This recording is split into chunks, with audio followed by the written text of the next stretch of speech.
Oi, eu sou a Sueli Carneiro. Eu sou a Neca Setúbal. Esse é o Escute as Mais Velhas, o podcast da Fundação Tite Setúbal, produzido pela Rádio Novelo.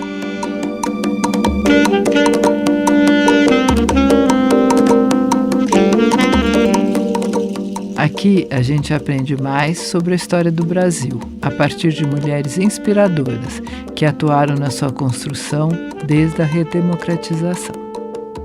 E a nossa conversa de hoje é com a ativista e deputada federal Benedita da Silva.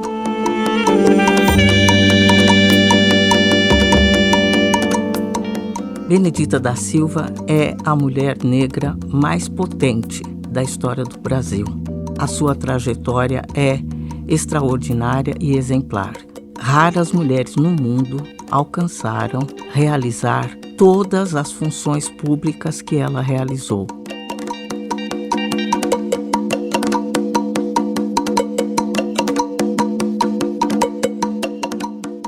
Quem é Benedita da Silva por Benedita da Silva?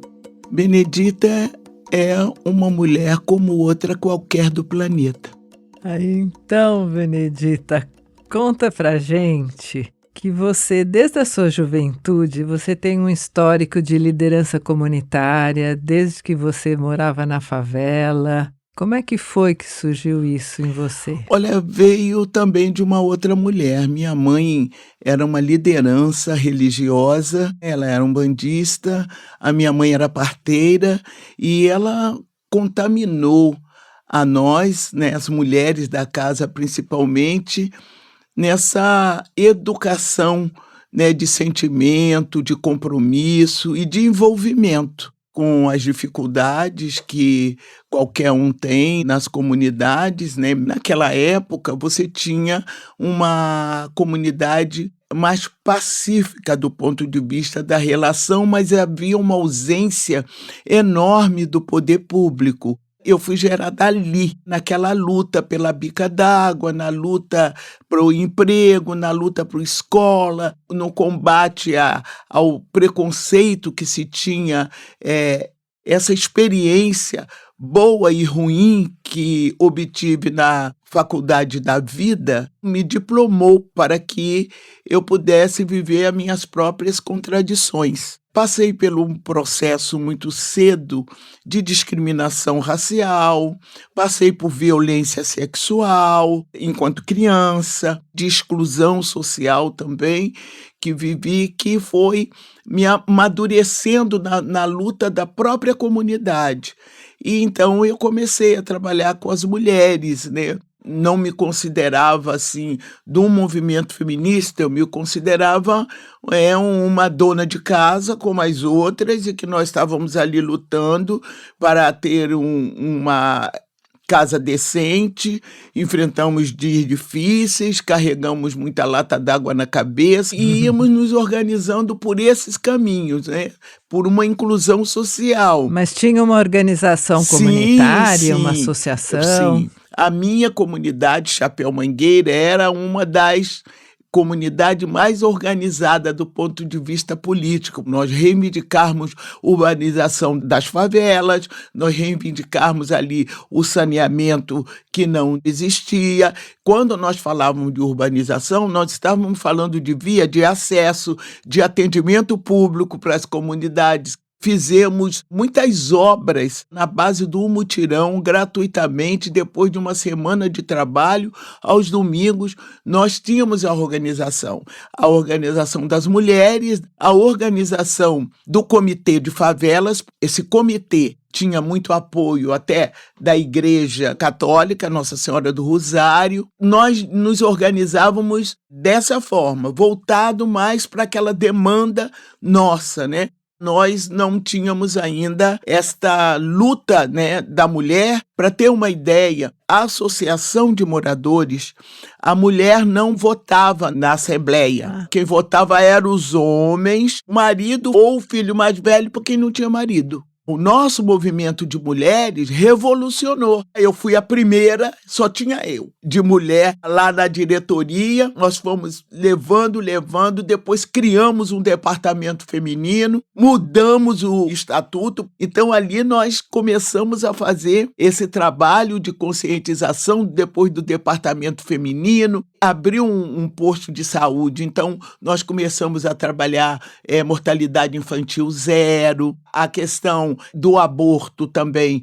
Nós tínhamos toda uma prevenção voltada, né, para que não houvesse a necessidade de aborto, porque aborto era direto, né, uma coisa assim, e pessoas morriam, né, uma coisa tremenda. E a partir dali, então, nós começamos a pensar como dialogar com o poder público. Então, criamos uma federação das favelas. E a partir da federação das favelas, nós tínhamos muito mais força, né? Tínhamos aquela assembleiona, depois criamos a federação estadual, depois criamos a federação nacional de favelas. Por aí, então, começou as nossas organizações. Como os políticos subiam na favela na época de eleição, porque a gente passou um período sem eleição, evidente, e nós passamos umas amarguras que as pessoas não sabem, né? Elas não conhecem como foi a nossa vida no período de 64. Até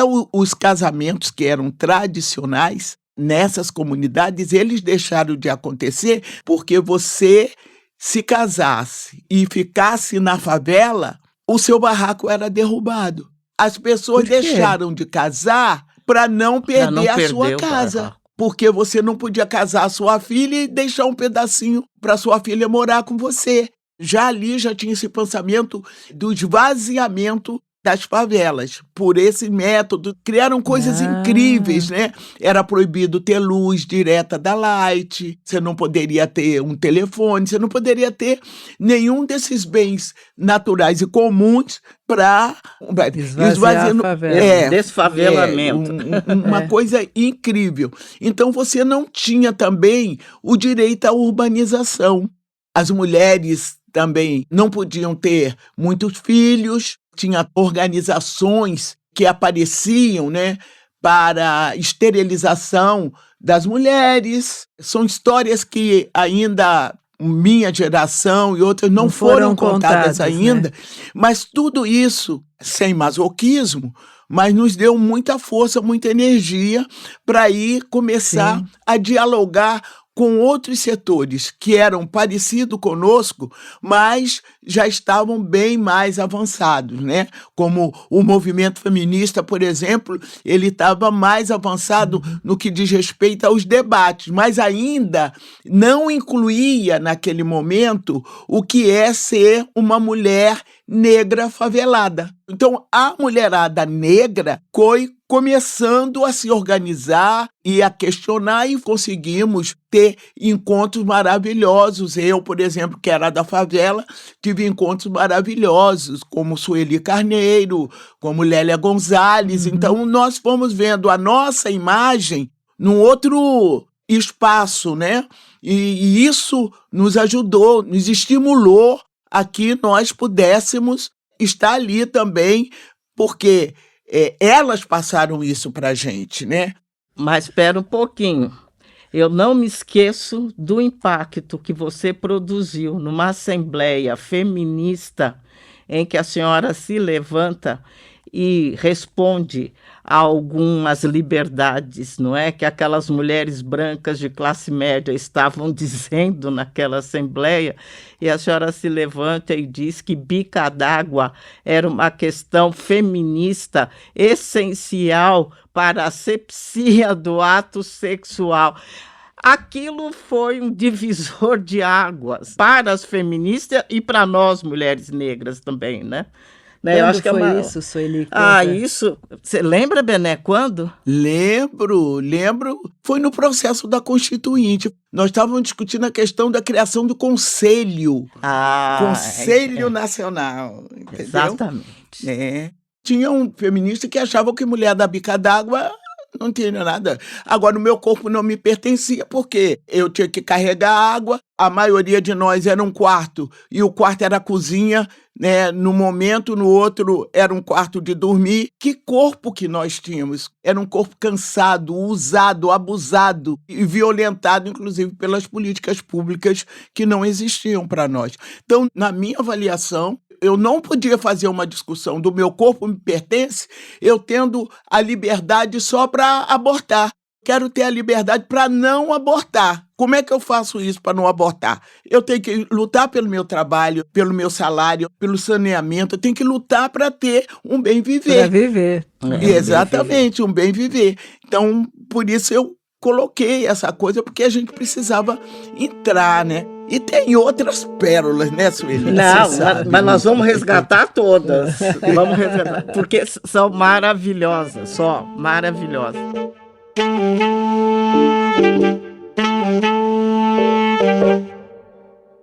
Aí você e Lélia, quando é criado o Conselho Nacional dos Direitos da Mulher, vocês entram representando as mulheres negras. Como foi esse processo? Olha, eu confesso, Sueli, que eu entrei muito assustada, né? E foi muito bom porque eu já estava num processo de ter uma narrativa para que eu pudesse dialogar com o dominante. Eu fui para a universidade exatamente por isso. Eu tenho que conhecer o código do dominante para que eu possa dialogar com ele. Então, eu comecei a fazer os meus estudos para poder tratar daquele fenômeno que era o Conselho da Mulher, porque, na verdade, não se criou um Ministério da Mulher. Criou-se o Conselho, ficou um conselhão, e foi muito rico, porque ali surgiram os debates, né? As contradições existentes também. Como sempre no Brasil, a maioria das mulheres eram mulheres brancas, né, com formação intelectual, né, e Benedita estava lá no meio daquela confusão toda, mas foi também um olhar para as outras mulheres que eu digo que estavam ao lado de Benedita. Sim, que você representava, né, de alguma forma. Representava ali aquele universo que era muita responsabilidade, né? Mas uma das coisas que eu aprendi foi reconhecer a qualidade do outro. Quando a gente reconhece a qualidade nos outros, você também se apodera daquela qualidade. Então, eu sei ouvir. Então, ali, ouvindo, né, todas elas e enfrentando, nos ajudou muito na nossa organização e foi também importante para que a gente tivesse na Assembleia Nacional Constituinte o lobby do batom. O lobby do batom ele surge porque quando nós chegamos na Câmara dos Deputados, ali também existia uma coisa terrível, não tinha banheiro para mulher no plenário. Diziam o seguinte, que a gente ia brigar, que a gente não ia se entender e que essas são as mulheres do batom. Aí nós pegamos um batom, fomos todas para o plenário e falamos assim, o lobby do batom. Aí nós criamos o lobby do batom na Assembleia Nacional Constituinte, que nos deu muita sustentação. Eu acredito que nós tivemos êxito na Assembleia Nacional Constituinte. Claro que nós enfrentamos duas grandes discussões que não aconteceram. A primeira era a legalização do aborto e a outra era a reforma agrária. Era demais também achar que ia levar tudo. Ia levar tudo, mas nós avançamos no que diz respeito ao direito civil, na questão da relação de trabalho da mulher, de reconhecimento de diferentes profissões, da questão urbana também, que nós colocamos na Assembleia Nacional Constituinte. Então, foi, para mim, um grande desafio. Passei ali momentos dificílimos, eu sou evangélica, e eu era a única evangélica que tinha uma bandeira de defender o que eles chamavam de minoria. É a questão racial, tinha que defender a orientação sexual, eu tinha que defender a liberdade religiosa, passamos crime inafiançável à prática do racismo. Então, tudo que nós conseguimos avançar tem as nossas digitais dos nossos movimentos. E tudo foi feito coletivamente, com a sociedade civil e as organizações de mulheres, né? Eu acredito que ali foi um crescimento para todas nós. Depois, claro, não é que houve um racha, mas houve, pelo contrário, um amadurecimento, um fortalecimento e um diálogo mais plural, entendeu? Que onde nós colocamos o nosso batalhão de frente aí, dona Sueli Carneiro, dona Lélia Gonzalez vai saber contar perfeitamente isso. Eu sou depois de vocês duas. Eu sou herdeira das encrencas que vocês arrumaram. Até porque eu sou muito mais jovem do que vocês. Não, ó Sueli, você foi de uma importância por conta da sua exigência e transparência da coisa. Você não tem ideia como você foi importante nas cobranças que fazia. A Sueli fazia cobrança até partidária. Ela virava, o seu partido, você precisa do seu partido, porque não sei o que. Até isso ela fazia. Eu imagino, já estou visualizando. Então, ela fazia e eu estava sempre ali. Tinha que responder as cobranças. Responder. Não era fácil, mas eu acredito que foi um grande momento. Você foi herói que continua sendo. Escuta, Bené, como você vê isso? Não, porque para mim é um espanto a tua trajetória. Você foi vereadora, você foi deputado federal, 4 mandatos. Estou no 6º mandato. Nossa Senhora, até eu perdi a conta de quanto. Você foi senadora, você foi governadora, vice-governadora, ministra. Explica isso. É uma coisa tão extraordinária. Eu não conheço nenhuma outra mulher brasileira, seja preta ou branca, que fez isso tudo, que tem essa trajetória, entendeu? E não acredito que no mundo tenham muitas mulheres com esse desempenho político. Explica. Primeiro, eu agradeço muito a Deus que me deu vida para isso, né? Porque não é fácil fazer esses enfrentamentos. Sinceramente, do ponto de vista espiritual, muito confortável, muito fortalecida, porque é uma luta de Davi e Golias. Na política, você não tem espaço vazio. Sim. Ninguém dá nada para ninguém, né? Você Sim. conquista aquilo. E conquista significa batalha. E às vezes você se fere na batalha. Mas uns caem, outros se ferem e vão em frente. Eu acho que comigo aconteceu exatamente isso, porque também eu sempre tive retaguarda, né? Além do espiritual, o material. Durante todo esse tempo que eu tenho de 42 anos de vida pública, é sempre coletivamente, eu sempre consulto.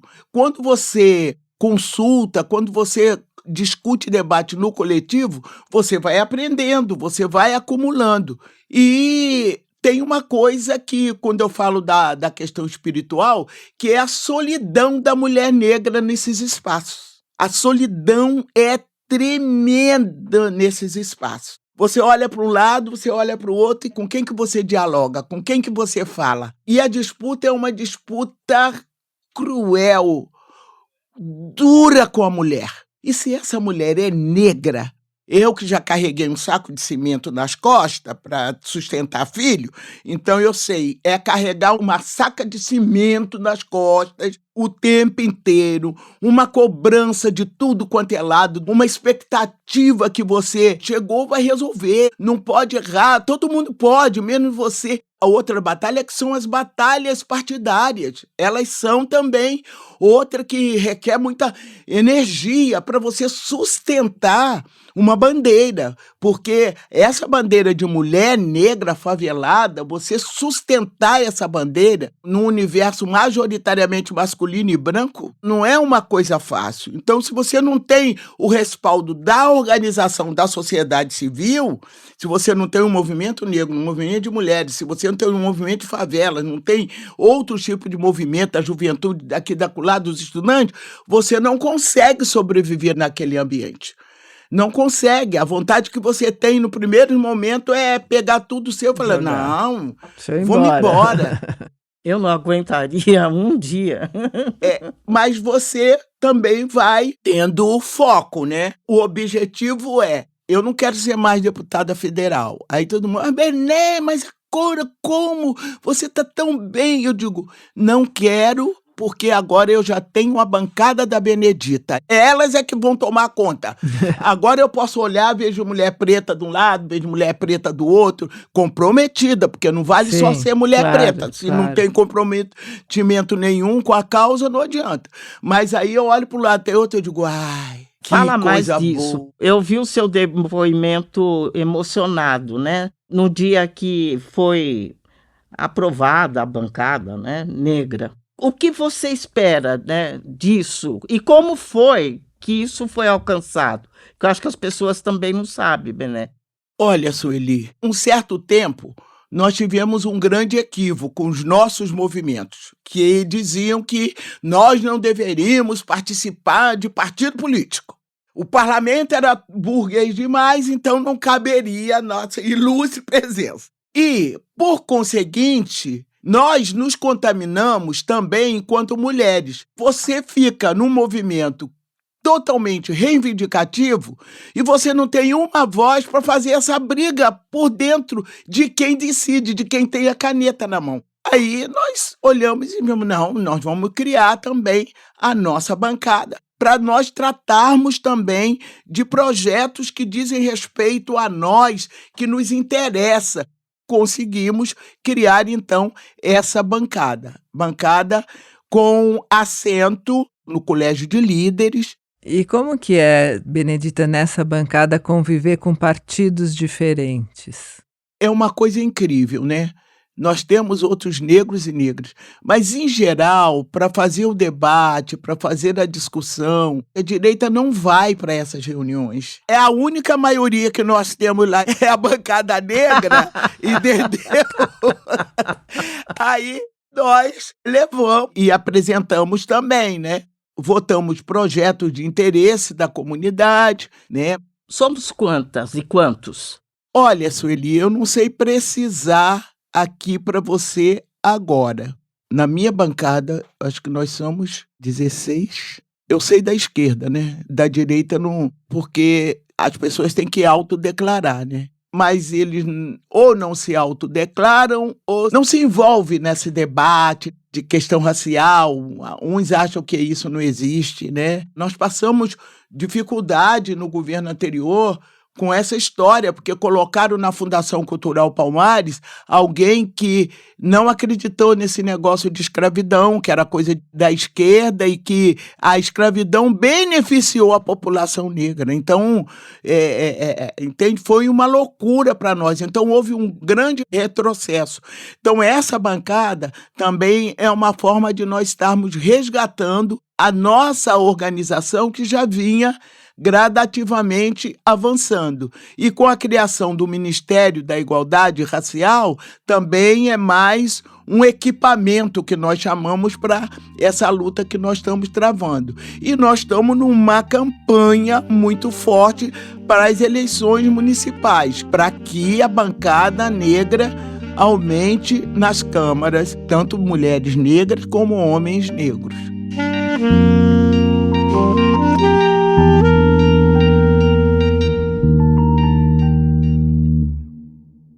Queria ir para uma questão que hoje tem sido tão discutida, que é a questão da religião evangélica, né? Hoje se fala tanto, e você é uma mulher de fé religiosa evangélica há muito tempo, e eu queria saber como que você se tornou evangélica dentro de uma família de matriz africana, eu entendo isso. Como que foi esse processo e como você se vê hoje dentro desse mundo que se fala tanto na questão evangélica hoje? Olha, eu me sinto muito bem, sabe? Porque eu não vejo nenhuma contradição entre minha fé e a política. Eu fui criada no sincretismo, lógico, minha mãe era umbandista, mas no Brasil todos nós sabemos que as religiões de matriz africanas, elas sempre tiveram com a Igreja Católica essa questão do sincretismo, né? Iemanjá, Nossa Senhora da Conceição, e por aí vai, né? Então, nós aprendemos isso. E aí, quando eu fiz 26 anos, foi quando eu fui para a igreja evangélica. Aos 26 anos, parecia que eu já estava com uns 50 ou até mais. Mas de tão maltratada pela vida, de tão maltratada pelas coisas, de tanta culpa na cabeça, de tanta coisa, eu já não tinha mais o conforto espiritual, a paciência, aquela coisa. E tive momentos difíceis, sabe? De querer acabar com a vida. Não tem jeito, é muita coisa. E fui para a igreja no momento em que o meu irmão sofreu um grande acidente. Aí começaram a ir os evangélicos lá na nossa casa, fazer visita, que ia orar. Mas aí já tinha acabado com os terreiros das comunidades, né? Já tinham fechado. Essa coisa de perseguição não é uma coisa nova, não. Isso é antigo. Minha mãe, muitas das vezes, foi para delegacia com as filhas de santo toda, com os santos dentro da bacia para delegacia. Eles prendiam mesmo, levavam para delegacia. Então, aí eles começaram a frequentar lá em casa, aí eu fui me sentindo bem aliviada com aquela presença, com aquela visita e, sobretudo, com o cuidado, que é uma das coisas que a gente precisa ter. O cuidado, a atenção. Eu não sou teóloga, né? Então eu não tenho um profundo estudo, mas como eu sou pentecostal, a gente sabe que Deus fala com a gente, o Espírito Santo pode, então a gente lê a palavra e a gente crê, e é verdade que o Espírito Santo nos dá a interpretação. Então, por isso, mesmo não sendo teóloga, eu sigo a Cristo, e Cristo foi de uma generosidade. Então ele não disse que a gente ia pegar, ia quebrar o terreiro do outro, ele não disse que a gente ia pegar os LGBT e ia mandar matar, ele não disse nada disso. Se eu tenho uma paz interior, eu quero essa paz para todo mundo. Eu acho que liberdade religiosa tem que ter, as pessoas precisam ter. Aí eles dizem assim, até a palavra de Deus vocês querem partidarizar. Eu não estou partidarizando nada. A Bíblia apareceu antes do meu partido. E lá está escrito que digno é obreiro do seu salário. Como é que você não luta pelo salário do trabalhador? Se lá está escrito que trabalharás dia e noite para não ser pesado ao seu irmão. Para você trabalhar de noite para não ser pesado aos outros, você tem que ter trabalho. E você tem que ter trabalho digno. Crescei e multiplicar e vos enchei a face da terra. Você vai encher a face da terra sem emprego, sem casa, sem nada. Como é que é isso? Que interpretação é essa que você dá no evangelho de hoje? Porque, para mim, o evangelho é uma coisa viva. Para mim, o evangelho renova-se a cada manhã. Falta amor naqueles que fazem essa perseguição, porque foi o único mandamento que Deus colocou, sabe, como dever nosso, é amai-vos uns aos outros. Pronto, se você tem amor, o amor não mata, o amor não maltrata, o amor é o amor, e ele faz tudo para que você seja feliz, para que você esteja bem, para que você tenha comunhão com seus iguais e com seus diferentes. É o que eu acho. Maravilhosa. É isso, lindo. Maravilhosa. Então, e aí você fala que você não vê incompatibilidade de ser evangélica com a política, e você também não vê incompatibilidade de ser evangélica em ser feminista, e a questão dos direitos reprodutivos, como você vê isso da mulher, como que você vê essas questões do aborto, enfim. Como você lida com isso? Eu tenho uma posição que é minha. A minha religião, ela diz para não abortar. A minha religião diz que o casamento é de pessoas de sexo diferente. Eu obedeço a essa doutrina. Eu obedeço a essa doutrina. Mas a deputada, ela tem uma Constituição que diz que todos são iguais perante a lei. Liberdade de culto, a liberdade de você ter sua residência, de você criar a sua família. Está escrito ali na nossa Constituição. Por exemplo, uma pessoa me perguntou: Benedita, você queria tanto ser prefeita, você ia acabar com o carnaval? Eu disse não, o carnaval ia ser o melhor carnaval do mundo. Porque é uma coisa que está ali, é constitucional, está ali, está escrito, não vou acabar com o carnaval. Eu posso não ir no carnaval, mas eu vou colocar toda a infraestrutura para que o carnaval, que é a festa da cidade, a festa do povo aconteça. Como tem pessoas que não fazem festa de Natal. Ele tem o direito de não fazer festa de Natal. Eu quero fazer festa de Natal. É dessa forma que eu encaro esses direitos que são individuais e são também coletivos. É lógico que nós precisamos ter uma política mais preventiva.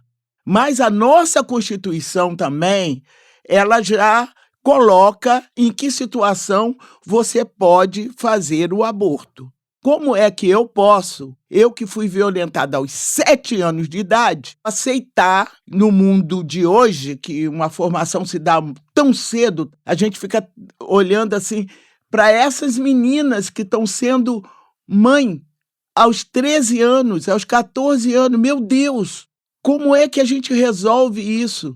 Aí a gente vê barbaridades como pai estuprando filho, irmão, tio, e tem aquele acobertamento. Aí você chega, toma uma decisão, que está escrita ali na Constituição que você tem direito, no caso de estupro você tem direito. Aí você não faz? As pessoas falam religiosas até, dizem assim, não, mas podia pegar e dar doação. Pega você. Se você for estuprada e ficar grávida, você que tem essa fé e que tem essa convicção que não deve fazer, não faça. Mas você não pode impedir que os direitos das outras pessoas não sejam cumpridos. É só isso. Eu faço esse debate. E sempre fui transparente. Na Constituinte não tinha ninguém para defender LGBT. Chamei o arco-íris. Falei, vem dar reforço aqui. Então tá lá na Constituição a questão da orientação sexual. Não tive nenhum problema. Não, eu tive problema com alguns, né? Muito tradicionais, fizeram procissão lá na frente, fizeram um monte de coisa. Nossa, fizeram um monte de coisa. Aí, nessa hora, juntou evangélico, juntou católico, foi tudo foi para lá. E foi de uma humilhação tão grande, mas eles humilharam tanto o líder do arco-íris, tanto, nossa, que eu falei, gente, isso é coisa desumana. Se uma pessoa pensa assim, em relação à negritude, ele vai me botar na parede e vai me metralhar. Então você tem que pensar nisso, né? Nessa coisa diferente. E depois fica uma hipocrisia, sabe? Família nobre brasileira tem que ter um LGBT. Não é possível que não tenha. Claro que tem. Eu já falei. Claro que não tem. É possível que não tenha. Tem. Belé, você é ótima. Você é só ótima. Agora, fala de um tema ao qual você dedicou toda a sua vida parlamentar. A questão trabalhadora doméstica. Exatamente. Fala dessa agenda que você segurou com tanta coragem, com tanta resiliência. E foi vitoriosa. Eu, desde 1982, que foi a primeira eleição como vereadora, já também baseada no quarto de despejo, que é bom que a gente diga, e como trabalhadora que fui, trabalhadora doméstica, me comprometi com as domésticas que elas teriam a profissão regulamentada, porque era o que a gente discutia no meio do movimento negro, que era a relação Casagrande-Senzala, trabalhadora doméstica, né? Há séculos.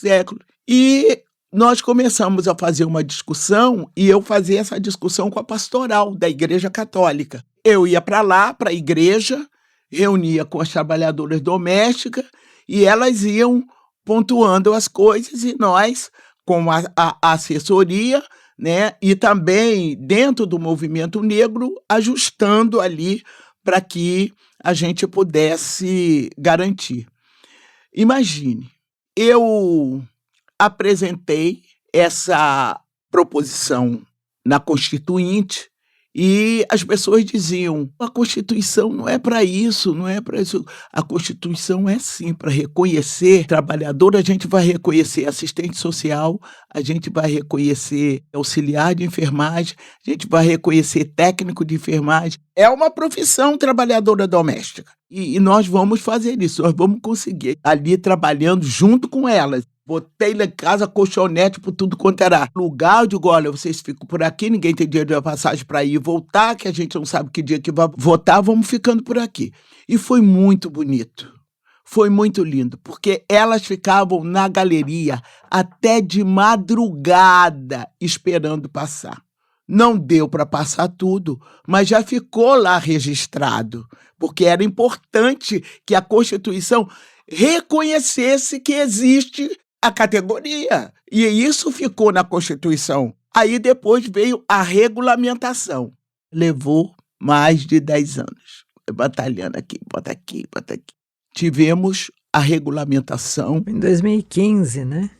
E eu posso lhe dizer, sem nenhum erro, vocês podem até achar que não, mas foi uma das causas que eles apresentaram contra a presidenta Dilma Rousseff, porque ela foi para o Congresso, porque ela foi pressionada a não sancionar o projeto.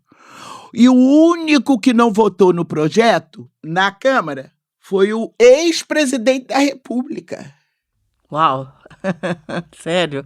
Só teve o voto contra e foi dele. Uau! Então, a Dilma foi muito firme. Não, ela disse: não, eu quero 13º, eu quero férias remuneradas. Esse é o projeto que eu quero sancionar. Conseguimos, e elas conseguiram, né, também, com o trabalho dela. Mas isso, para mim, era uma questão de honra.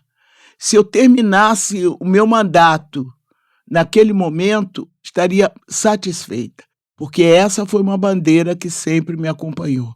Eu fui trabalhadora doméstica e eu estava até dizendo que hoje eu moro numa rua em que eu trabalhava e eu ia a pé para o Leme. Tinha dia que eu não tinha um centavo e eu ia trabalhar a pé. Às vezes eu passo lá na porta do prédio, né? Aí eu fico de gente, mas como eu chegava lá no Leme, ainda subia aquela ladeira, depois subia o morro. Como? Imagine. Então, eu sei o que é ser uma trabalhadora doméstica sem direito, porque é digno. Eu adoro cozinhar, eu adoro o trabalho doméstico. A Sueli sabe, né, Sueli, que eu adoro o trabalho doméstico. Tive o privilégio de comer muitas vezes da sua comida maravilhosa, especialmente a galinhada. Pois é, e eu tive o privilégio de cozinhar para Sueli Carneiro. Você tem que registrar isso aí. Já entendi.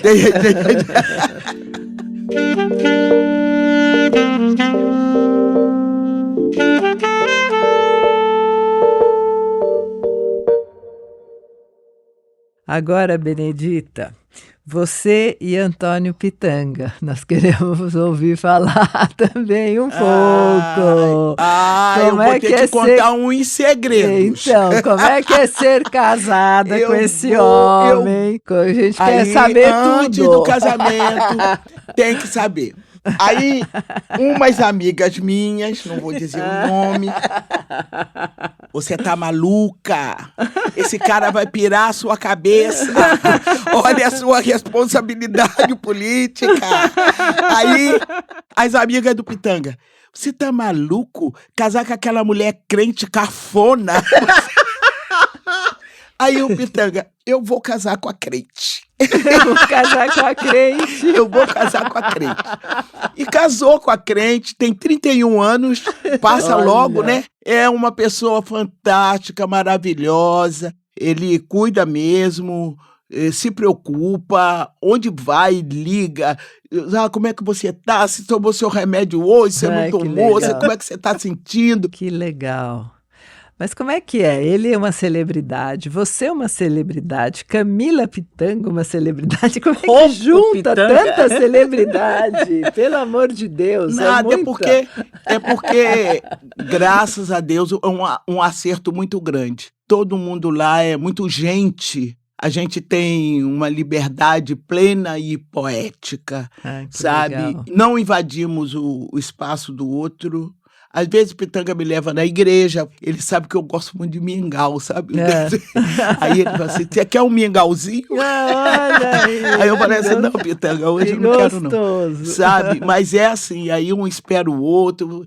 A gente namora até hoje porque a gente vive assim, ó. No dia que eu chego, o Pitanga não está. Aí às vezes é assim, por exemplo, ele está viajando, ele vai chegar hoje. Mas ele já vai viajar, parece que quinta ou sexta-feira. Então é assim a nossa vida, para lá e para cá. E ele tem sido muito homenageado, muito. Que bom que é Que homenageado legal. em vida, é uma coisa muito legal, né? E os filhos curtem ele também, o trabalho que ele faz. Agora, só uma coisa, você falou de homenagem em vida, eu vi a homenagem que você recebeu lá no Peregum, lá em Brasília, foi muito lindo, né? Foi linda essa homenagem. Como é que você está recebendo essas homenagens todas que você tem recebido, Benedita? Conta um pouco, como é isso? Primeiro eu vou contar uma coisa para você. Eu falei assim, Pitanga, eu acho que nós vamos morrer, porque nós estamos recebendo tanta homenagem.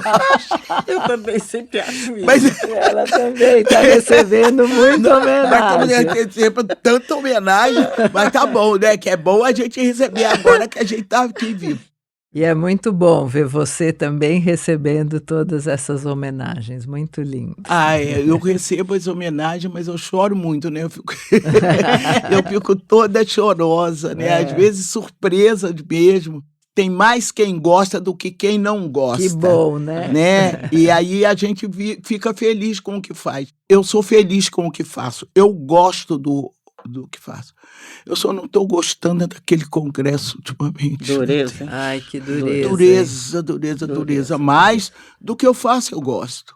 Fala da família, da Nilceia, das crianças, netos, netas. Gente, bisnetos, 5.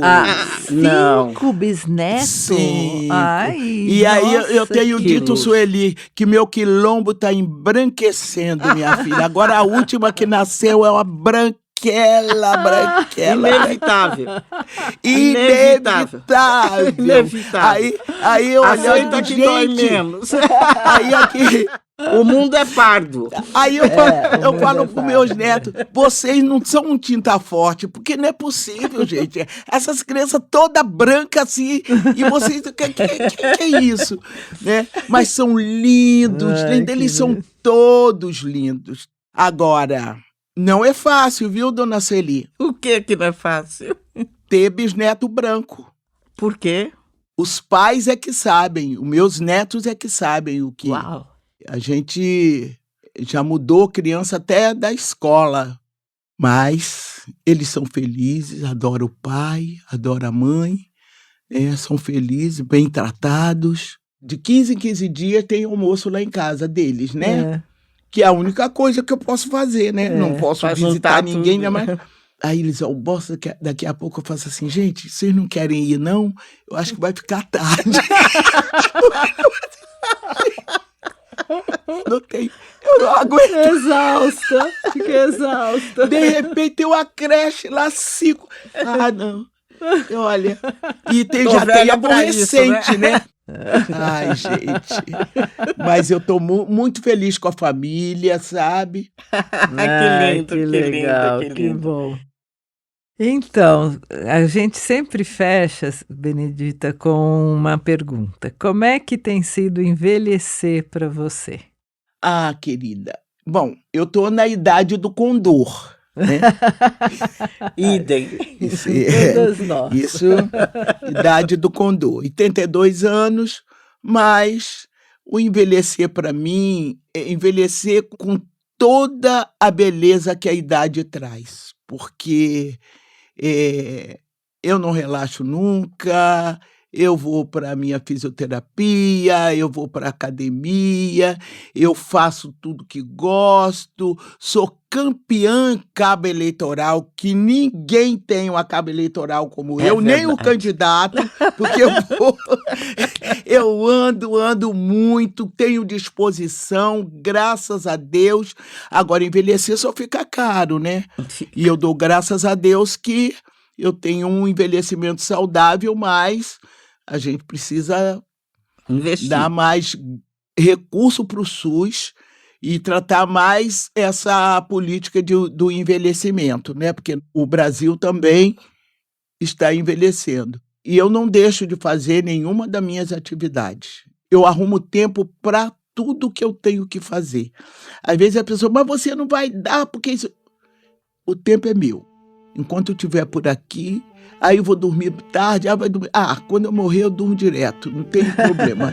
Agora eu não sei, quem dorme não vive, gente, porque a gente precisa ver as coisas, andar para cima e para baixo. Bom, Acho que encerramos.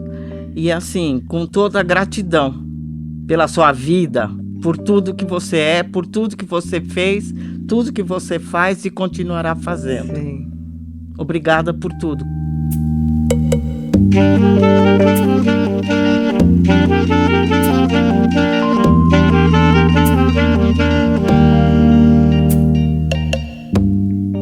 A gente te agradece por acompanhar o Escute as Mais Velhas. Siga o podcast no seu aplicativo de áudio favorito para não perder nenhum episódio.